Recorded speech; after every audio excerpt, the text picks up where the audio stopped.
नमस्कार दोस्तों। आज हम बात करने वाले हैं जो कोरोना महामारी के बीच आज मानव जाति पर जो एक प्राकृतिक आपदा आई है जिसको हम ताउते तूफान के नाम से जानते हैं। दोस्तों वैसे ही हमारा देश कोरोना महामारी से जूझ रहा है। ऐसे समय में जो देश है, यहाँ की जो अर्थव्यवस्था है, यहाँ के जो लोग हैं वो पहले से ही परेशान हैं और ऐसे में ही ईश्वर की हमारे ऊपर एक और कृपा हुई है जिसको हम ताउते तूफान के नाम से जानते हैं। तो आप दोस्तों थोड़ी सी हम डिस्कस करते हैं, थोड़ी सी चर्चा करते हैं ताउते तूफान के बारे में। तो दोस्तों ताउते जो तूफान है, पहले तो इसके नाम के बारे में थोड़ा सा हम डिस्कस करते हैं कि भाई ताउते आखिर है क्या। तो दोस्तों ताउते जो तूफान है इसका नाम जो है ये म्यांमार ने रखा है। कौन से देश ने रखा है? म्यांमार ने इसका नाम रखा है। और दोस्तों म्यांमार में ताउते जो होता है वो छिपकली को कहा जाता है। किसको कहा जाता है? छिपकली को कहा जाता है। तो हम थोड़ा सा अब डिस्कस करते हैं कि आखिर तूफान होता क्या है। भाई इसकी जो तबाही है, आप दिन प्रतिदिन पेपर में, न्यूज़ वगैरह में देखते होंगे कि ताउते तूफान हमारे लिए किस तरीके से नुकसानदायी है। इसमें 175 किलोमीटर प्रति घंटा से लेकर 185 किलोमीटर प्रति घंटा की स्पीड से हवाएं चल रही हैं, जो कि हमारे लिए काफ़ी नुकसानदायी है। पश्चिमी भारत में काफ़ी नुकसान, काफ़ी तबाही इसकी वजह से हो चुकी है और आगे भी ऐसी तबाही की उम्मीद हमें है। ईश्वर करे कि इस तबाही से हम बच सकें। लेकिन तूफान होता क्या है, ये किस तरीके से उठते हैं, या चक्रवाती तूफान ताउते आप लोगों ने नाम सुना होगा। तो ये चक्रवात होता है क्या है, इसके बारे में हम थोड़ा सा विस्तार से जानकारी लेते हैं। जैसे दोस्तों आपको पता है कि भारत जो है, दक्षिण भारत जो है, इसकी प्रायद्वीपीय आकृति है इस प्रकार से। प्रायद्वीपीय आकृति उसको कहते हैं जो तीन और समुद्र से घिरा हुआ होता है। आप लोगों ने पढ़ा होगा इंडियन ज्योग्राफी में, इधर यहाँ पर भारत के पूर्व में बंगाल की खाड़ी है। यहाँ पर अगर आप देखें तो बंगाल की खाड़ी है। यहाँ पर अगर आप देखें तो हिंद महासागर है दक्षिण में, और यहाँ पर अगर दोस्तों आप देखें तो पश्चिम में अरब सागर है। अरब सागर है। और जो ताउते तूफान की उत्पत्ति हुई है दोस्तों, ये हुई है अरब सागर से। कहाँ से हुई है? अरब सागर से। यहाँ से अरब सागर से। अरब सागर यानी पूरा का पूरा ये जो एरिया है ये अरब सागर का। यहाँ से अरब सागर से ताउते तूफान की उत्पत्ति हुई है। अब हम ये देख रहे हैं कि चक्रवाती तूफान है। आप लोगों ने जियोग्राफी में, वर्ल्ड जियोग्राफी में चक्रवात और प्रति चक्रवात के बारे में पढ़ा होगा। दोस्तों चक्रवात और प्रति चक्रवात क्या होते हैं?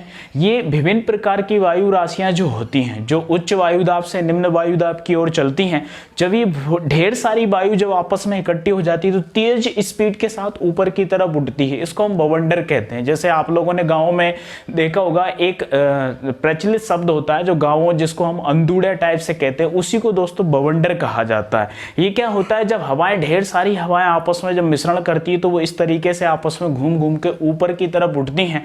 और आप लोगों ने देखा होगा कि छोटे स्तर पे हमें लगता है कि ये नुकसानदायी होती है। ऐसे ही एक बहुत बड़े स्तर पर जो उठता है उसको हम चक्रवात कहते हैं। क्या कहेंगे? चक्रवात। जैसे आपने जियोग्राफी में पढ़ा होगा कि पृथ्वी इस टाइप से है, ये भूमध्य रेखा है, 0 डिग्री अक्षांश जो रेखा होती है इसको भूमध्य रेखा कहा जाता है। और ऊपर का हिस्सा जो होता है इसको हम उत्तरी गोलार्ध कहते हैं, नीचे का हिस्सा जो होता है उसको दक्षिणी गोलार्ध कहा जाता है। ये उत्तरी गोलार्ध है और ये क्या है? दक्षिणी गोलार्ध। और दोस्तों जो हवा की स्थिति होती है, हवाएं पहले हमें क्लियर होना चाहिए, हवाएं जो होती है उच्च वायुदाब से निम्न वायुदाब की ओर चलती हैं। और एक वीडियो में, हम जियोग्राफी के वीडियो में हम पढ़ चुके हैं कि भूमध्य रेखा जो होती है इसके आसपास जो होता है वो निम्न वायुदाब का क्षेत्र होता है। कर्क रेखा के आसपास का जो क्षेत्र होता है वो निम्न वायुदाब का क्षेत्र होता है। और हवाएं जो रहती हैं वो उच्च वायुदाब से निम्न वायुदाब के ऊपर चलती हैं। जैसे ऊपर की तरफ उच्च वायुदाब होता है और नीचे जो होता है वो निम्न वायुदाब होता है। हवाएं उच्च वायुदाब से निम्न वायुदाब की ओर चलती है। और जो सागर महासागर होते हैं ना, वहां पर क्या होता है? निम्न वायुदाब होता है, क्योंकि पृथ्वी के बिल्कुल मध्य में है, यानी भूमध्य रेखा के आसपास का सटा हुआ क्षेत्र होता है जहां पर पानी लिक्विड या तरल अवस्था में होता है। तो ऐसी स्थिति में क्या होता है, यहाँ पर जब तेज धूप पड़ती है तो इसके कारण क्या होता है कि यहाँ वाष्पीकरण बहुत ज्यादा मात्रा में होता है। और जो वाष्प जो होती है वो ऊपर की तरफ उठती है, और ऊपर जब उठती है तो ढेर सारी वो कंडीशन बन जाती है कि वाष्प ऊपर ढेर सारी इकट्ठी हो जाती है। लेकिन दोस्तों जो हवाएं रहती है, जैसे अभी निम्न वायुदाब का क्षेत्र है, भूमध्य रेखा के आसपास का क्षेत्र, यहाँ जो सागर है, महासागर है, यहाँ पर निम्न वायुदाब का क्षेत्र है। अब ऐसे निम्न वायुदाब में उच्च वायुदाब, यानी कि जो उच्च वायुदाब है वहां से ढेर सारी हवाएं हवाएं जो होती है वह आती हैं। जैसे मान लीजिए कि ये अरब सागर का सेंटर है, ये क्या है, अरब सागर का सेंटर है, या अरब सागर की इसको हम क्या कह देते हैं, आंख कह देते हैं। क्या कह देते हैं, आंख। ये अरब सागर की आंख है।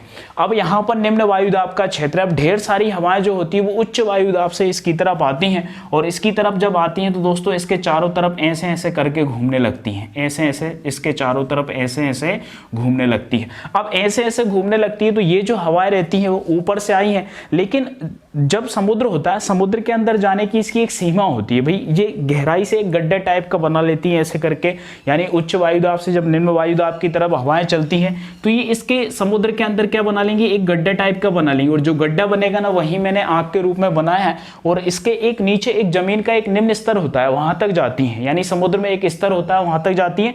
इसके बाद जब इनका प्रेशर नीचे से जब थम जाता है, यानी इसके बाद जब ये नीचे नहीं जा पाती तो बहुत तेज स्पीड के साथ ऊपर आती हैं। ऊपर जब आती है तो दोस्तों यहां पर आपको एक ध्यान रखना है कि उत्तरी गोलार्ध जो होता है ना, इसमें जो हवाएं को घूमने की स्थिति होती है वो ये होती है, घड़ी की सुई की दिशा में, जिस तरीके से घड़ी घूमती है, और दक्षिणी गोलार्ध में घड़ी के विपरीत दिशा में, यानी एंटी क्लॉकवाइज होती है। तो यहां पर जो हवाएं रहती है बहुत तेज स्पीड के साथ ऊपर उठती हैं, इस तरीके से। ये घड़ी की सुई की दिशा में हो गया, इस तरीके से। हवाओं के साथ क्या होता है, ढेर सारा पानी भी होता है। जैसे आप अभी फिलहाल में टीवी वगैरह में देख रहे होंगे कि समुद्र तटीय आसपास के जो इलाके वहां बहुत लगभग 5 से 6 फीट ऊंचाई तक पानी समुद्र से स्थलीय क्षेत्र में प्रवेश कर चुका है, तो ऐसी कंडीशन बनती। अब यहां से बहुत तेज स्पीड के साथ जब ये हवाएं चलेंगी तो ये मान लीजिए भारत है, यहां पर आपका यहाँ केरल पड़ेगा, केरल के बाद यहाँ कर्नाटक पड़ेगा, कर्नाटक के बाद यहाँ पर गोवा पड़ेगा, गोवा के बाद यहाँ देखेंगे तो महाराष्ट्र पड़ेगा, और महाराष्ट्र के बाद ये पूरा जो क्षेत्र है गुजरात का पड़ेगा। तो दोस्तों लगभग ये राज्य जो है इस ताउते तूफान से बहुत ज़्यादा प्रभावित होने वाले हैं। यहाँ पर काफ़ी बारिश इस समय वर्तमान में चल रही है। आज सुबह की जानकारी के अनुसार 17 मई तक लगभग गुजरात के तटीय क्षेत्र में ये प्रवेश करने वाला है। यहाँ पर दमन और दीव भी पड़ेगा, दमन और दीव भी इससे बहुत ज़्यादा प्रभावित हैं। और जब ये तेज हवाएं 175 से 185 किलोमीटर स्पीड के साथ आगे बढ़ेंगी तो दोस्तों यहां पर इसके ऊपर राजस्थान के बाद मध्य प्रदेश के बाद ऊपर जाए तो दिल्ली और लगभग उत्तराखंड तक इसका प्रभाव बताया जा रहा है कि उत्तराखंड में भी बहुत ज्यादा घने बादल छाए रहेंगे, तेज हवाओं के साथ यहां पर ढेर सारी बारिश होगी। और दोस्तों इस क्षेत्र में तो आप देख रहे हैं अभी काफी सारे लोग अपनी जान भी गंवा चुके हैं, काफी सारे लोगों के बड़े बड़े घर जो होते हैं वो ढह चुके हैं, काफी सारा नुकसान यहाँ पर हो चुका है। हमारे मध्य प्रदेश में निरंतर 2 दिन से बारिश जारी है, तो कहीं ना कहीं इसका प्रभाव हमें देखने को मिल रहा है। तो दोस्तों ये ताउते तूफान है, और हमारे देश पहले से ही कोरोना महामारी जैसी समस्याओं से जूझ रहा था, और ऐसे में ही हमारे सामने एक समस्या और है ताउते तूफान। तो दोस्तों ये तूफान के बारे में मैंने आपको बताया है। ऐसी कंडीशन में हम सरकार से निवेदन करते हैं कि वो लोगों के लिए ज़्यादा से ज़्यादा राहत सुविधाएं उपलब्ध कराएं। कोरोना महामारी से हम पहले से ही जूझ रहे हैं, काफ़ी सारे लोगों के रोजगार छिन चुके हैं, काफ़ी सारे लोग भूख की वजह से मर रहे हैं, काफ़ी सारे लोग अपने परिवार को नहीं पाल पा रहे हैं, काफ़ी सारे लोग जो हैं ये पहले से ही तनावग्रस्त है, काफ़ी सारे लोग अपनी पढ़ाई को लेकर डिप्रेशन में जा चुके हैं। तो ऐसी कंडीशन में सरकार से निवेदन है कि वो ज़्यादा से ज़्यादा राहत सुविधाएं लोगों के लिए उपलब्ध कराएं। पिछली बार तो हमने देखा था कि सरकार जनधन खाते में 500 रुपये भी डाल रही थी, गैस सिलेंडर मुफ्त में उपलब्ध करवा रही थी। तो पिछली बार सरकार ने थोड़ा सा इस टाइप का मजाक किया था, लेकिन इस बार तो लगता है कि वो भी मजाक नहीं कर रही है सरकार, लोग कुछ भी सहायता उपलब्ध नहीं कर रही है सरकार।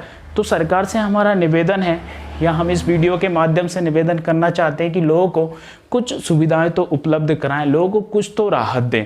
क्योंकि आप कह रहे हैं लगातार घर पे रहें, तो घर पे सर रह रहे हैं, हम सभी लोग घर पे ही हैं, सब लोग सुरक्षित हैं, काफ़ी सारे लोग अपने घरों से बाहर नहीं निकल रहे हैं। लेकिन घरों से बाहर नहीं निकलेंगे तो हम अपने परिवार को खिलाएंगे क्या, हम अपने परिवार को कैसे पालेंगे। जो लोग दैनिक मजदूरी करते हैं, जो 200 रुपये प्रतिदिन कमाते हैं, वो 150 रुपये लीटर का तेल लेके अगर आएंगे, 4-5 दिन अपने बच्चों को खिलाएंगे, इसके बाद फिर क्या करेंगे। घर से बाहर तो हमें निकलना पड़ेगा। अटल बिहारी जी ने कहा था कि जो सरकार लोगों को मुफ्त में राशन देती है या मुफ्त का खिलाती है, तो ऐसे कंडीशन में लोग जो होते हैं वो मक्कार हो जाते हैं। ये आपकी बात बिल्कुल सही है, हम फ्री में नहीं चाहते हैं, हम नहीं चाहते कि हम फ्री में कुछ भी लें, हम मक्कार बने, हम भी नहीं चाहते हैं। लेकिन सर कंडीशन ऐसी है कि हमें मक्कार बनाना पड़ेगा, आपको हमें सहायता देना पड़ेगा, क्योंकि हम घर से बाहर नहीं निकलेंगे तो हम अपने परिवारों को क्या खिलाएंगे, क्या हमारे बच्चों को सुविधाएं उपलब्ध कराएंगे। ऐसी कंडीशन में हम नहीं चाहते कि आप हमें मासिक सैलरी देना स्टार्ट कर दें, हम घर पे हैं, लेकिन कुछ तो सहायता दीजिए। कुछ जो गरीब लोग हैं जो दैनिक मजदूरी करते हैं, आप उनको टारगेट करिए, ऐसे लोगों को कुछ ना कुछ सहायता तो दीजिए। कोरोना महामारी से पूरा विश्व जूझ रहा है, ऐसी कंडीशन में सरकार की और हमारे देश के प्रधानमंत्री जी का ये एक फर्ज बनता है, एक कर्तव्य बनता है कि लोगों की सहायता करें, ज़्यादा से ज़्यादा वैक्सीनेशन करवाएं, ताकि लोग आगे आने वाली तीसरी लहर के लिए अपने आप को सेव कर सकें, अपने आप को कुछ कर सकें। तो ऐसी कंडीशन में हम सरकार से निवेदन करते हैं कि ज़्यादा से ज़्यादा लोगों की सहायता करें। इतना ही आप लोगों से कहना है। और ताउते तूफान और जो कोरोना महामारी चल रही है, इससे हमें लगातार लड़ना है। ऐसी कंडीशन में सरकार हमें जो भी नियम फॉलो करने की कह रही है, वो सारे नियम हमें फॉलो करना है। हमें घर पे रहना है, घर से बाहर जब भी निकले तो मास्क लगाना है, 2 गज की दूरी पर रहना है। सरकार के जो भी प्रोटोकॉल हैं वो सारे के सारे नियम हमें पालन करना है। लेकिन सरकार से विशेष निवेदन है कि जो लोग भूख से मर रहे हैं उनको ना मरने दे। कोरोना महामारी से जो मरेंगे वो तो कुछ गलतियों की वजह से या कुछ कमी की वजह से मर ही रहे हैं, लेकिन जो लोग भूख से मर रहे हैं उसमें तो आप हमारी सहायता कर सकते हैं। इतना ही आप लोगों से विशेष निवेदन है। सभी लोग घर पे रहें, सुरक्षित रहें, बस इतना ही ईश्वर से इच्छा है, इतना ही हमारी इच्छा है। धन्यवाद।